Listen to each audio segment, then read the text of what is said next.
This is Ag Matters PM from the Iowa Agribusiness Radio Network, brought to you by the Iowa Soybean Association, your daily recap of the information that affects Iowa's farmers, producers, and consumers, right here in the heart of the heartland. With reports from our award-winning broadcast team of Dustin Hoffman, Riley Smith, and Mark Magnuson.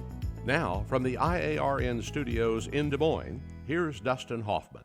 Well, good day, everyone, and welcome to Ag Matters PM from the Iowa Agribusiness Radio Network. I'm Dustin Huffman. Today is Monday, December the 18th, 2023. Hard to believe, 1 week away from Christmas Day. Of course, we stepped outside. You know it's getting closer to Christmas Day as Mother Nature finally figured out where she was keeping her cold temperatures.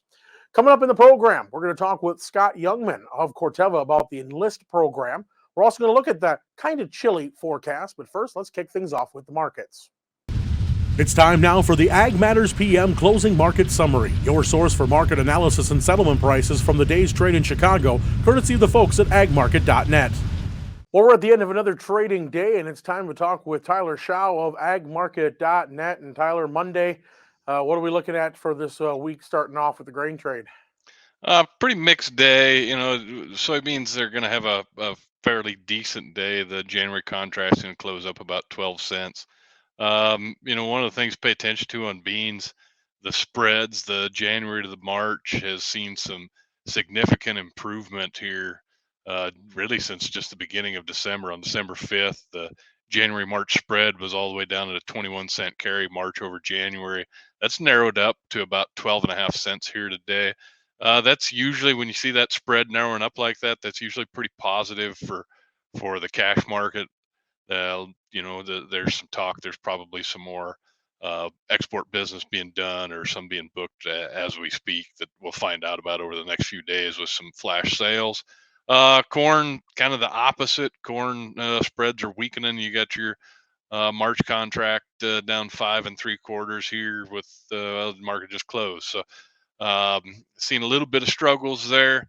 There's really no real news to speak of in the corn or the wheat market that's just like telling us why we should be down. The one thing that I was kind of looking at earlier is if you look at a continuation chart, the December contract went off last Thursday and considerably lower than the March. So there is the thought that as we move into delivery in the March contract, we're probably going to go down to that level where the December went off. And if we do that, it's just gonna, that means March is probably heading down to the 470 level unless there's some type of market mover that comes along. Now, obviously, when you're looking at situations like that, if you're holding on to some grain to sell, I mean, is that a good time to look into moving some of it while that contract's running a little higher? Yeah, I mean that's one of the things I would either look at. Selling some and re-owning with some call options. Compared to the last 2 to 3 years, the option market has become much cheaper. So if you got some grain you want to sell here in the next couple months, corn especially, I'm not going to rule out any type of a rally. Like I know I just said, odds are that the March contract goes down to where the December went off, which is going to be in that 460 to 470 level. But I wouldn't rule out some type of a rally. Remember, markets don't just go in straight lines from point A to point B. There's going to be some movement in between there. We could see a late season or a year-ending rally here. Maybe it's driven by some exports of corn and pushes this thing up. But I would be looking on rallies to make sales or buy puts, or if you're wanting to get some gone or lock it in, make the sale now. Maybe that's a cash sale. Maybe that's some type of forward contract into early January. Look at some type of a call option strategy. March $5 calls sold. There was several of them sold near the end of the day at just a tick over 6 cents. A lot cheaper way to own that than storing it in the bin and paying interest on it all the way to the end of February. All right, so then moving over to livestock side of things, we had a strong finish on Friday. Was that able to carry over today?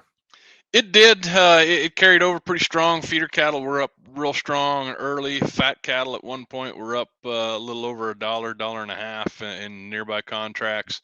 They gave away some of those gains as the day went on. but a pretty positive finish in feeder cattle, especially your January contract up $2.20, fats up 60 cents.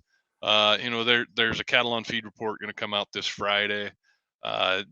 Talk that it should be fairly bullish. The October, November cattle on feed reports were obviously pretty bearish. Market sold off a bunch as a result of those reports. Just looking at the numbers, it's going to be hard to keep that bearish sentiment to that report. We were going to run out of cattle to be placed eventually. Talk is that we're going to start to see that here in December. So feels like there's some market participants wanting to jump in. And don't forget, there won't be any trade next Monday. So that'll be a report that could have some big implications come Tuesday. Now you got a 3-day weekend to stew over what those results are. And then what about the hog situation as we look at the beginning of the week? Hogs really didn't do much. They ended the week pretty strong last week. February hogs looked fairly strong. They did push up against some resistance here today.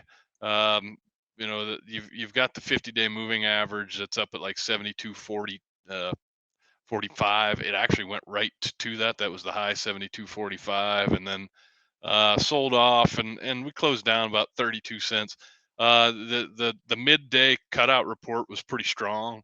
I think the cutout midday was up like $3. So sometimes that's a little misleading. And the afternoon one's the one to pay attention to. But there is some bullish sentiment in hogs, and I'm guessing some technical trading kind of put a cap on it here. It'll be interesting to see how this week shakes out. All right. Well, Tyler, if folks want to pick the brains of everybody up there at agmarket.net, what's the best way for them to get in touch? Check us out on the website, agmarket.net. There's a contact page. You can look up. We got brokers from North Dakota to Kentucky. And if they want to call me direct, 701-987-6009 is the number. All right. Well, Tyler, thanks so much for the insight. We'll talk to you again real soon. You bet. Take care, Dustin. And that was Tyler Schau of agmarket.net. Let's go ahead and take a look at the Iowa Agribusiness Radio Network closing market screen and see where those numbers shook out. At the close, March corn was down 6 at $4.77 even. Soybeans for January up 11 1/4 at $13.27. January meal up $7.20 at $4.12.80. Soy oil up 65 cents at $50.64. Chicago wheat down 12 1/4 at $6.17 even. Kansas wheat down 15 at $6.27 3/4. Minneapolis wheat down 9 1/4 at $7.21 1/2, and oats up 8 at $3.83 1/2. Live cattle for December up 60 cents at $168.82. Feeders up $2.27 at $223.17. Lean hogs down 32 cents at $71.57. Pork cutouts unchanged at $81.72. Class 3 milk down 2 cents at $16.13. And that's been the market recap. We're going to take a short break and hear from our sponsor, the Iowa Soybean Association and the Soy Checkoff. When we come back, we're going to talk Enlist with Scott Jungman of Corteva. This has been Ag Matters PM. Iowa Soybean Association is driven to deliver for Iowa's 40,000 soybean farmers. We're proud to provide objective agronomic research, a helping hand with soil and water stewardship, and timely industry news powered by the Soybean Checkoff. Learn more at iasoybeans.com. Welcome back to AMPM from the Iowa Agribusiness Radio Network. I'm Dustin Huffman. Well, obviously, plans are almost set in stone for 2024. You might make a few tweaks here and there to some of the inputs, especially the seed. Well, if you're looking at your fields and realize that maybe some of the things you weren't putting in weren't quite living up to your expectations, there's always a chance to reevaluate your plans for next year. And that's where Enlist could come in handy. We talked with Scott Jungman from Corteva about the latest in the Enlist program. Talking right now with Scott Jungman of Corteva. Scott, thanks for taking a few minutes to talk with us here today at Trade Talk. You bet, Dustin. So we're going to be talking Enlist with you today, correct? And so what kind of things do we need to know as we're getting ready to make those plans and finalize those plans for 2024? What kind of things should farmers be thinking about? Well, of course, everybody's familiar with Enlist E3 soybeans, right? So Enlist E3 soybeans eclipsed 50% market share this year. But the exciting point is that we launched Enlist corn. And so we went from Enlist soybeans to Enlist corn, and now we have a trait package in corn that brings us 4 unique, powerful herbicide modes of action. And so why is it really an advantage for farmers to have those 4 modes of action to work with? Well, of course, everybody, wants to fight weed resistance. And so the application flexibility, having 4 unique modes of action. And then you got the powerful 2,4-D choline molecule that's the basis of Enlist 1 and Enlist Duo. That's tremendous benefit. And so when we're looking at weed control with Enlist and with the Enlist corn now, what can we expect, to see come out of that and how that's going to work for the farmer? Well, the weed control that we can expect is the same thing that grew the soybean share to over 50%. It's going to be broad spectrum, broadleaf control, outstanding tank mix partner with glufosinate, glyphosate, and now with FOPs, the fourth mode of action that we brought with Enlist corn. That weed control is going to be tremendous. And then, of course, the neighbor-friendly applications with Enlist. I mean, we're talking about a product, Enlist 240 choline, that's 96% less volatile than 240 ester. And I don't know if you know, Dustin, but dicamba is 236 times more volatile than 240. So neighbor-friendly applications for unique modes of action, ultimate and weed flexibility. And so for those maybe who haven't used the Enlist maybe on their soybeans or something, that maybe want to use it on their corn, what can they expect to see on that? What kind of weed control is this going to give? I mean, how is it going to really be a benefit? I mean, what kind of weeds are we knocking down here? Well, so a lot of farmers right now are targeting a lot of water hemp. And as I talk to people across the United States, water hemp's their big driver. Palmer amaranth is its ugly kid sister, so to speak. And those weeds are driving a lot of decisions because they develop resistance fast, they germinate over a long period of time, and they're very, very prolific. Fortunately, Enlist is extremely good on those weeds. All right, so they can expect that great, obvious, like you said, weed control there works well with other products to control other weeds, and now of course with the Enlist it gives you that extra weed resistance fight, like you were saying. And how can that work in rotation with some of the other brands to help prevent that weed resistance? Well, that's a great point, Dustin. So we want to use multiple modes of action. And of course, we talk about a broad spectrum approach. We talk about a program approach to weed control. So having 4 herbicide modes of action there allows you to change it up on those weeds, right? You can use Enlist with glyphosate, you can use it with glufosinate, you have the FOP option. Of course, we always recommend a broad spectrum pre-herbicide like Resicor, something down in front of it. But we want multiple modes of action out in front of those weeds. We want to stop resistance before it starts. And of course that means yield obviously in the bin, and of course with prices being a little bit lower than they have been, not bad, but lower than they have been. I mean, obviously getting every bushel out of that ear of corn is going to be the main goal. Absolutely, and we're in an era where farmers expect weed-free fields, and Enlist technology is going to deliver that. So where can the producers go to learn more about the Enlist products for corn and find out more? Well, certainly their local seed dealers, their local retailers, of course, but most popular site's probably enlist.com.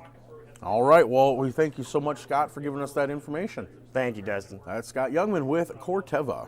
And that was Corteva's Scott Jungman. Let's go ahead and take a look at that ag weather outlook. Well, the sunshine was deceptive here today in Des Moines as you stepped outside and you realized that the cold temperatures came running at you saying, "Here, guys, I'm right here. I'm sorry you missed me." Not necessarily welcomed, but that's what happened. Definitely a shot in the arm, or maybe a shot in the face if you want, from Mother Nature. But it is, after all, the second half of December, one week away from Christmas. You can kind of expect that now and then. But will those cold temperatures stick around? It's hard to say. Let's see what the National Weather Service has in store for the next 24 hours. Well, today it was definitely sunny, looked very beautiful outside, but Mother Nature kind of slapped you with some cold temperatures the minute you stepped outdoors. We saw those mostly sunny skies, breezy conditions, and highs were in the upper 20s to the mid-30s. Now, tonight it's going to be clear and cold. Lows will be in the mid-teens to around 20. And tomorrow, clouds will be on the increase gradually throughout the day, but it will be slightly warmer. We'll see temperatures in the mid-30s to around 46 degrees. Taking a look at the affiliate weather map for you in Cherokee tomorrow, look for it to be partly sunny and 42. Shenandoah, partly sunny, 46. Des Moines will start the day partly cloudy and 43. Waterloo, mostly cloudy to partly sunny, 39. Albia, partly cloudy, 41. Clinton, mostly cloudy to partly sunny and 35 degrees. For more detailed forecasts in your area, tune to your local Iowa Agribusiness Radio Network affiliate. And that's been the Ag Weather Outlook. With that, we're at the end of today's show. You can find all our content online, iowaagnet.com. Find replays of our programs and some of our podcast offerings, including Pods of Potential, the Weekend Ag Matters podcast, and more. You can also follow us on Facebook, LinkedIn, X, and on our YouTube channel. And while you're there, make sure you subscribe and hit the bell icon so you're notified each time we put out a new video project. Don't forget about our free market podcasts. They're available through Google, Amazon, Apple, Spotify, and Podbean. From the IARN studios in Des Moines, I'm Dustin Huffman. For Riley Smith, Mark Magnuson, and Andy Peterson, we thank you for joining us. This has been Ag Matters PM.